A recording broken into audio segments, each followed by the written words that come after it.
এই জিনিসটা আমার কাছে ভীষণই কমন। নতুন চ্যানেলে তোমাদের হার্টিয়েস্ট ওয়েলকাম। নমস্কার সবাইকে, আই এম উজ্জাইতাই হানান্নিয়া।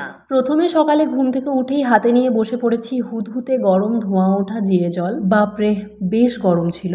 দেন মাখাতে বসেছি আমার সেই স্পেশাল মুড়ি উইথ কাঁচা সর্ষের তেল, রসুন, পেঁয়াজ, লঙ্কা, টমেটো অ্যান্ড কাঁচা ছোলা দিয়ে, যেটা আমার খেতে অসম্ভব ভালো লাগে। ও হ্যাঁ, মাও একটু টেস্ট করেছিল। তারপর আর তেমন কিছুই না গো, শ্যাম্পু করে এলাম আর কি। আয়নার সামনে বসে পড়েছি একটু স্টাইল মারতে, কিন্তু এটা বেশিক্ষণ স্টে করে না, কারণ আমার প্রচন্ড ঠান্ডা লেগে যায়। তোমরা ভাবছো হয়তো এখন আবার বডি অয়েল কে মাখে, কিন্তু হ্যাঁ, আমি মাখি। দেন অনেক ভাজাভাজি দিয়ে মা এক থালা ভাত আমার জন্য সাজিয়ে দিয়েছে, কিন্তু বিশ্বাস করো, সব থেকে যদি পছন্দের আমার কোনো খাবার লেগেছে এর মধ্যে, সেটা হচ্ছে এই মাছের পটকাটা। মানে এটা পেলে আমার জাস্ট আর কিচ্ছু লাগে না। দেন বিকেলে প্রথমে একটা কমলা লেবু খেয়ে নিলাম, আর একটা আপেলকে চোখের সামনে দেখতে পেয়ে 4 টুকরো করে কেটে ওকেও গপ গপ করে খেয়ে নিলাম। আর রাতে হুদহুতে ধোঁয়া ওঠা গরম ভাতের সাথে পোস্ত ছড়িয়ে গাজর আলু ভাজা, ফু দিয়ে ঠাকুরের নাম করে খাবারটাকে আগে কপালে ঠেকিয়ে তারপরে মুখে নিলাম। সবসময় খাবারকে ঠিক এভাবেই ভক্তি ভরে খেতে হয়, দিলে খাওয়ার সাথে সাথে শরীর, মন, আত্মা সবই তৃপ্তি পায়। আজ আসি, টাটা।